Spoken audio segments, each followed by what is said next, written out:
Barrel rolls is the reporter thrown into the secretive world of the Forex Super Model, where nothing is as it seems. Beware the techno-monk, and steer clear of Professor Code and his two assistants.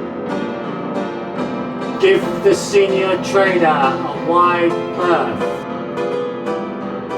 and don't expect any sense from the risk manager.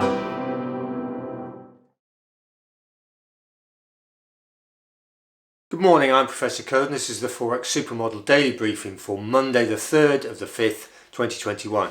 The time is just coming up to 0450 GMT, Asian session coming to a close, European session firing up, our lunchtime North American session. Right, let's have a look then. So Friday the 30th, the last trading day. Last week then we had a positive opposed driver in the dollar at plus 274, front and back door flows mainly coming out of the pound at minus 213, out of the euro at minus 157, and the yen was the positive rock at plus 98, activity plus or minus 372. Last week, for context then, from Monday the 26th to Friday the 30th, we had a negative opposed driver in the yen at minus 363, front and back door flows mainly going into the dollar at plus 271, into the pound at plus 97, and the euro was the negative rock at minus 5, activity plus or minus 368. So over last week we had yen weakness driving and mainly going into the dollar and the pound, with the euro fairly static. Right, Monday then, today, Monday the 3rd,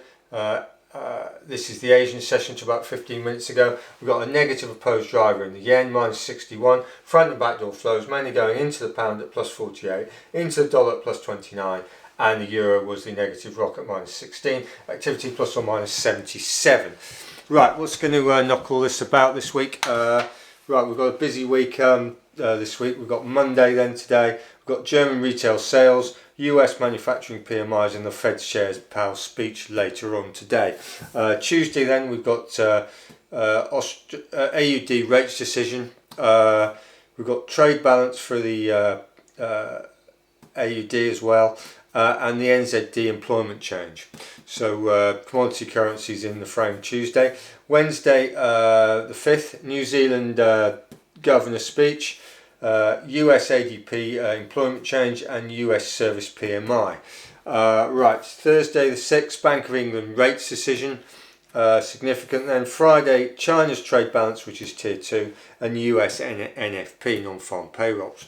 Right, so and also the thing of note really is we're starting to see a little bit of tension between New Zealand and China.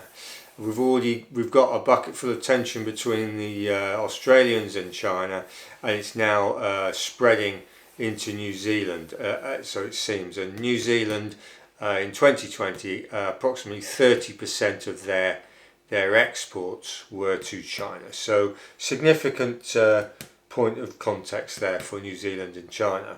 Right, so let's have a look what's been happening in the flows.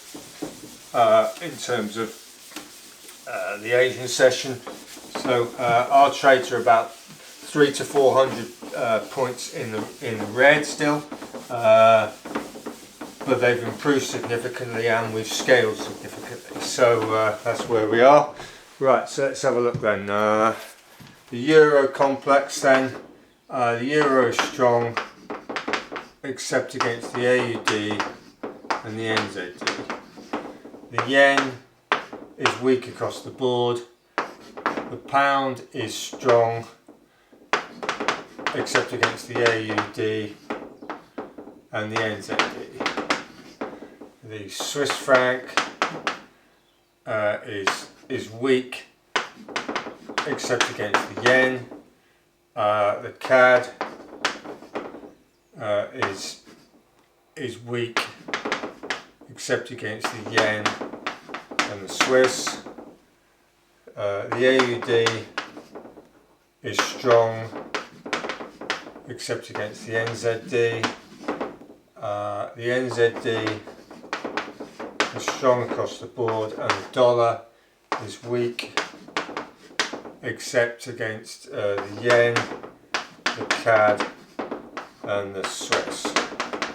Right, so what have we got? We've got yen weakness across the board.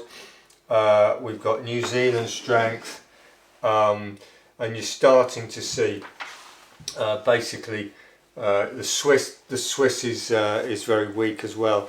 So you're getting risk on vibes from those flows. Right, so let's just have a look at what's happening in the asset classes. Just for some context for the week as well. So US dollar index basically it broke, it's come back, it's about 0.45 from the model floor.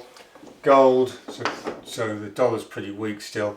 Gold had this double top, and it's basically operating there at that support level after the break lower. It's 0.33 from the floor. Oil has come pretty much back. It's 0.125 from the high. Wall Street broke. It's rolled over and it's flat at the moment at the top, significantly above the high. S&P had a double top and looks similar to Wall Street. Tech took an age to break and then broke, and it's now back at this resistance point. US 10-year and the bund. Right, basically US 10-year, and this is the price. And it's looking like this. It's the price has come back down, which means yields are increasing a little bit on the US 10-year. It's 0.3 from the floor, and the bund has got this sort of look to it, 0.16 from the floor. So relatively speaking, euro yields are still outgunning US yields in that respect, because the price has come back and it's nearer the floor, the model floor. Right, copper, if you remember, 1, 2, 3, 4, 5, had these 5 pumps, came back to the second pump, went back to base camp. Basically it's broken and it's now up there. It's come back a little bit. It's about 0.2 from the new high, so it's pretty strong. US steel sold off at the double top. It broke and it's come back and it's not really quite recovered yet. It's 0.4 from the high, so something to bear in mind. Right, let's just get rid of that and do the final analysis then. So what are we seeing? Well, the key thing is if you start boxing the market in with the economic calendar, and you can see that the significant events are really the AUD rates decision is going to box it in. New Zealand employment change, that's on Tuesday, and then you've got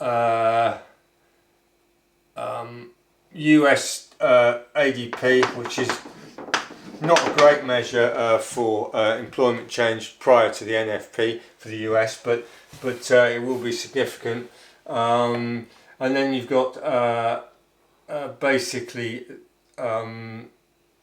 Thursday you've got the Bank of England rates decision, so you've got GBP rates decision as well. So it's and when you're short dollar against the euro, the pound and the AUD, and short NZD against the euro, the pound, the CAD and the AUD, then you can see that you've got significant events happening this week. So anyway, we're staying static on our positions, hopefully, and we're going to start moving up. So I hope that was useful. If you've not looked at the weekend reviews for the data cycle and the flow cycle, then have a look at those. If not, see you tomorrow for the daily briefing. Thank you very much.